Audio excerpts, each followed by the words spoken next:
pour vous aider sur le pilotage, les données, la data, c'est absolument clé. Et pour mieux en parler que moi, je suis ravie d'accueillir aujourd'hui Valérie Atlani, CEO d'Hexadone France Données Territoriales.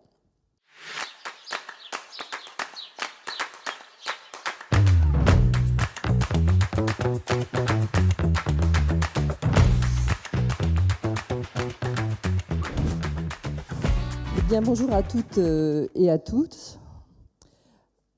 Alors, Hexadone, c'est quoi?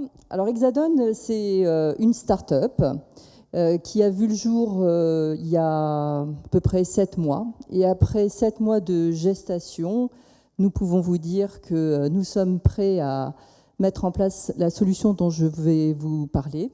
Alors 7 mois, c'est court, mais on a toujours été précoce. Et Hexadone, c'est une start-up entre Orange et la Banque des Territoires. Alors cette solution, de bout en bout, elle a comme objectif et ambition, en fait, d'aider les territoires à passer à l'échelle pour valoriser et exploiter leur patrimoine de données.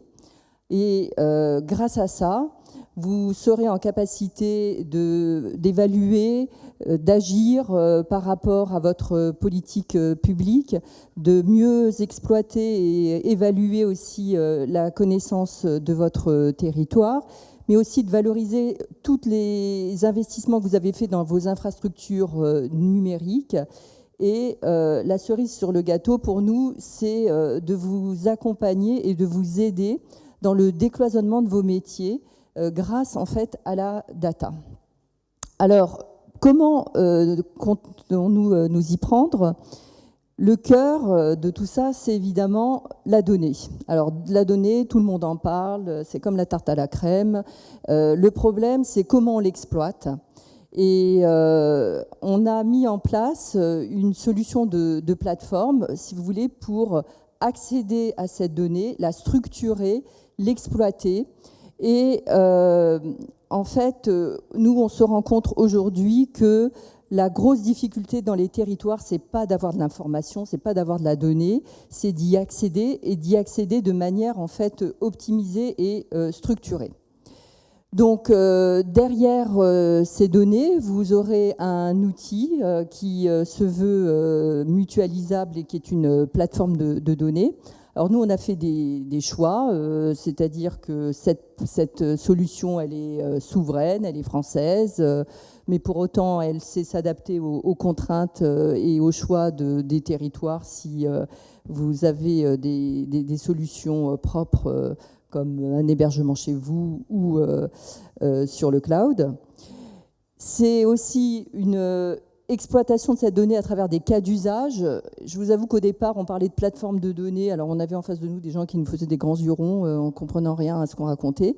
Et donc, on s'est dit, ben non, il faut qu'on parle en fait de l'usage, à quoi sert cette donnée. Et toute l'intelligence de cette plateforme, en fait, n'est rien sans les cas d'usage, dont je vais vous parler à l'instant. Et en fait, cette exploitation et ces cas d'usage, notre objectif, c'est d'être le plus transverse possible. Et en fait, on voit qu'on a aussi beaucoup de mal à faire émerger des cas d'usage qui décloisonnent finalement aussi les métiers entre eux. On a en place un hyperviseur. Et là, c'est finalement une manière la plus concrète possible pour illustrer à quoi servent les plateformes de données territoriales. Parce que grâce à un hyperviseur, en fait, vous avez une vision unifiée de votre territoire, un vrai cockpit de pilotage de votre territoire.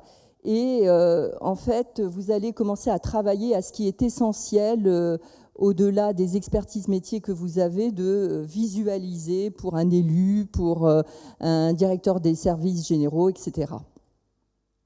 Et enfin, et ça c'est absolument pas neutre, c'est l'accompagnement. Et c'est en ça qu'on parle de solution de bout en bout, parce que je vous dis, ce qui est très compliqué, c'est quand même d'accéder à la donnée, même si sur le papier vous en êtes propriétaire, pour derrière la récupérer et l'exploiter, c'est une autre histoire. Et donc là aussi, on intervient sur ces phases-là.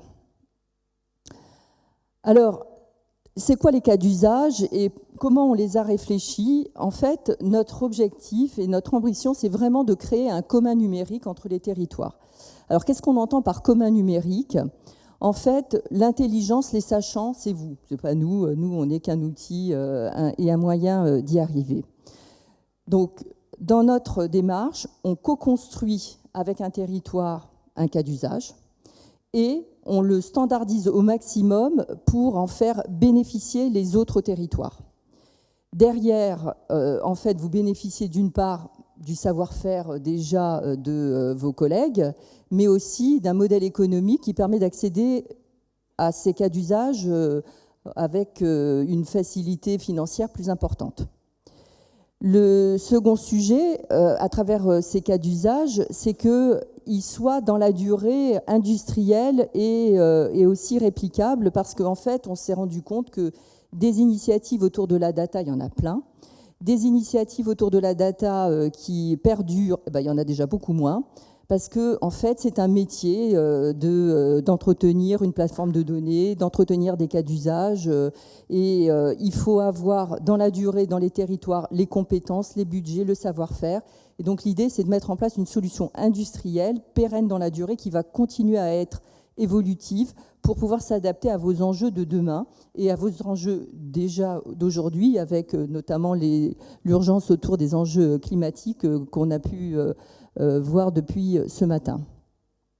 Et ces cas d'usage, donc soit effectivement ils seront réplicables et réutilisables, on va dire en anglais en plug and play, soit ils s'adapteront à vos spécificités, parce qu'il y a souvent des spécificités quand même dans les territoires, et évidemment, on sait répondre également à ces spécificités. Mais la puissance du modèle, c'est le commun numérique, et c'est de pouvoir réutiliser au maximum ce qui a déjà été fait pour le faire grandir, le faire évoluer et l'enrichir à nouveau de vos propres cas d'usage.